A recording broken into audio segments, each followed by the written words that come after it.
அடித்து கேட்டா ஃபோன் பண்ணி கேட்குறாக்கள் தயவு செய்து இந்த கனடாவில் இருக்கிறாக்கள் மூளையை யூஸ் பண்ணுங்க வந்துட்டு போயினமெண்டு மட்டும் சொல்லுங்க. அடி விசா என்ன ஒர்க் பர்மிட் எடுக்க போயினமெண்டு தேவையில்லாமல் உங்களுக்கு கதைக்காக்கள் இல்லைன்னா என்னோட ஃபோன் அடித்து கதைங்க. இமிக்ரேஷன் காரனோட தயவு செய்து கதைக்காதைங்க. உங்களோட ஸ்பான்சருக்கு நீங்கள் வேறு யார்கிட்டையும் கொடுத்து செய்யணுமெண்டே இல்லை, நீங்களே செய்யலாம்.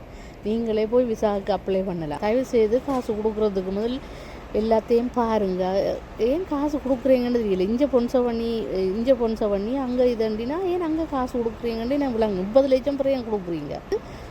இங்கே தான் கஷ்டப்பட்டு நாங்கள் பொன்சை பண்ணினா அங்கே இருக்கிற ஆக்கள் அந்த டாக்குமெண்ட்டை வேண்டி வச்சுட்டு நாங்கள் செய்து தரோம்னு சொல்லி போட்டு அதே மாதிரி 15-20 பேரை அந்த டாக்குமெண்ட்லேயே அனுப்பினோம்.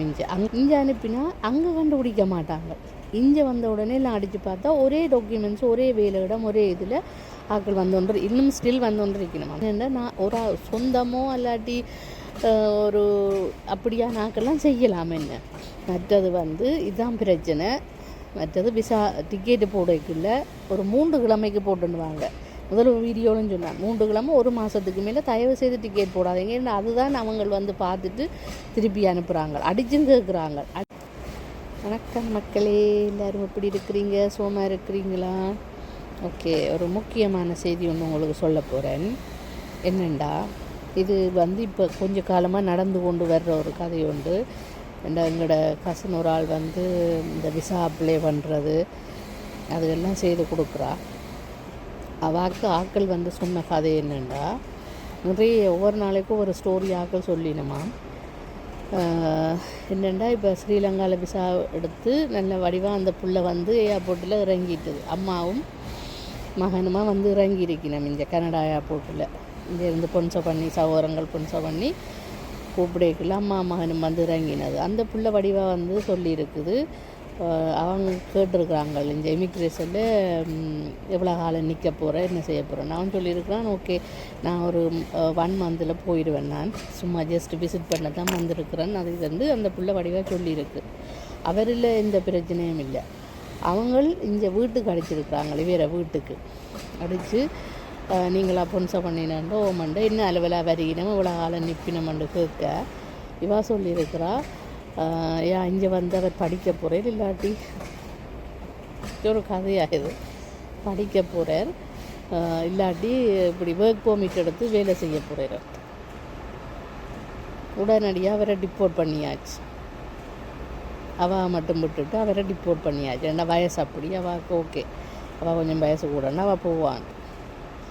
தயவு செய்து இங்கே பொன்சை பண்ணுறாக்கள் படிவாக சொல்லி கொடுங்கோ. அங்கே இருந்து இவ்வளோ கஷ்டப்பட்டு நீங்கள் பொன்சரை பண்ணிவிட்டு இப்படி சொதப்பினீங்கண்டா என்ன செய்கிறது?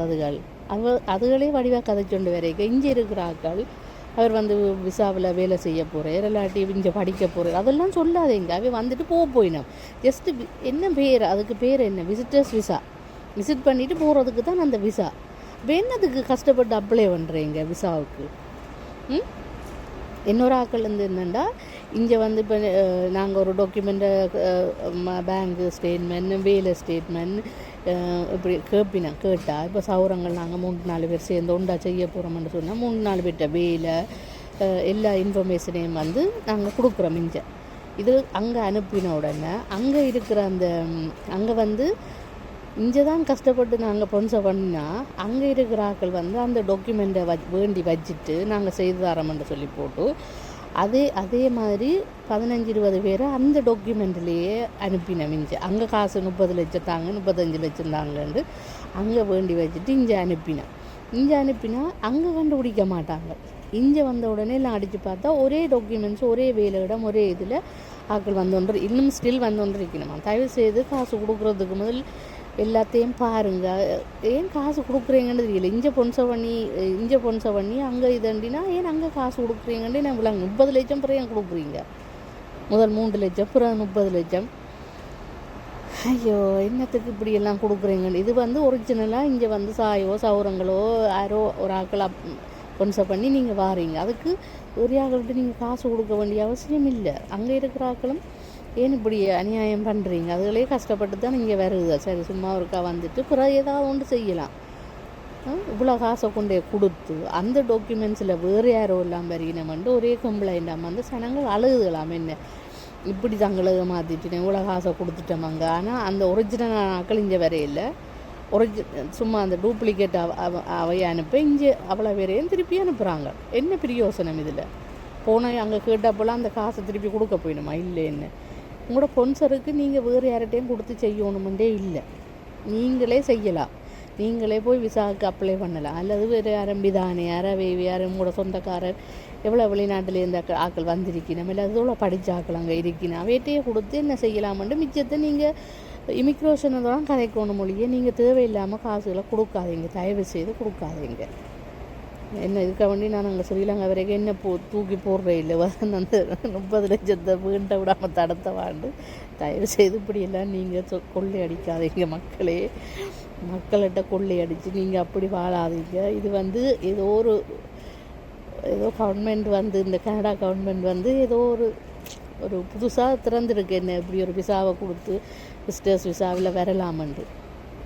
மற்றது தயவு செய்து நான் ஒரு வீடியோ ஓடுறபடி அக்கா எனக்கு ஒரு விசா தாங்க, என்ன கூப்பிடுங்க, எனக்கு ஒரு ஸ்பான்சர் பண்ணுங்கன்னு என்ன கேட்காதீங்க. ஏனென்னா நான் ஒரு சொந்தமோ இல்லாட்டி ஒரு அப்படியா நாக்கெல்லாம் செய்யலாம். என்னட்ட நான் இதை விசா வச்சுருக்கிற மாதிரி எடுத்து தார அளவுக்கு எனக்கு ஒன்றுமே இல்லை. உங்களோட சொந்தக்கார யாரும் இங்கே கனடாவில் இருக்கணும், அவே அல்லது ஒன்று இந்த பெஸ்ட் ஃப்ரெண்டாக ஏதோ ஒன்று இருந்தால் ஜஸ்ட் ட்ரை பண்ணி பார்க்கலாம். வேலை லெட்டர் கொடுக்கணும். 15,000 20,000 பேங்கில் $15,000 கனடா பேங்கில் காட்டணும். நீங்கள் ஸ்பான்சர் பண்ணுறீங்கன்னா ஒரு ஆளுக்கு $15,000 காட்டணும். அதை விட அங்கே ஸ்ரீலங்காலும் காட்டணும். 15 ரூபா இல்லைன்னுட்ட தயவு செய்து என்ன விசா கேட்டீங்கன்னா தொண்டை நெறிச்சு கொள்ளுவேன். சரியா? நானே பிரச்சனைலாம் வீடு விற்க போகிறேன். நீங்கள் அக்கா பண்ணுறதாங்க இது என்ன கேட்காதீங்க. ஸோ தயவு இது சிரிக்கிற விஷயம் இல்லை. ஆனால் எனக்கு சிரிப்பு வருது. என்னட்ட நீங்கள் கேட்குறது எனக்கு சிரிப்பாக வருது. It's okay. அது உங்களுக்கு தெரியாது. சில ஆக்களுக்கு தெரிஞ்சு கொள்ளுங்க. நீங்கள் உங்களோட சொந்தக்காரர் யாரையும் இருந்தால் அவையிட்ட கேளுங்க. ஒரு ஃப்ரெண்டு மூலமாகவோ அல்லது யாரை தெரிஞ்ச ஆக்கள் இருந்தால் கேளுங்க, அவையிட்ட கேளுங்க. என்ன நான் இல்லை, நான் அவன் இல்லை. மற்றது இதுதான் பிரச்சனை. மற்றது விசா டிக்கெட்டு போடக்குள்ள ஒரு 3 கிழமைக்கு போட்டுன்னு முதல் வீடியோன்னு சொன்னாங்க. 3 கிழமை 1 மாதத்துக்கு மேலே தயவு செய்து டிக்கெட் போடாதீங்க. ஏன்னா அதுதான் அவங்க பார்த்துட்டு திருப்பி அனுப்புகிறாங்க. அடிச்சும் கேட்குறாங்க. ஃபோன் பண்ணி கேட்குறாக்கள். தயவு செய்து இங்கே கனடாவில் இருக்கிறாக்கள் மூளையை யூஸ் பண்ணுங்க. போயின மட்டும் சொல்லுங்க. அதுக்கு பிறகு வேறு ஒன்றுமே சொல்லாதீங்க, வெளியில் விடுவாங்க.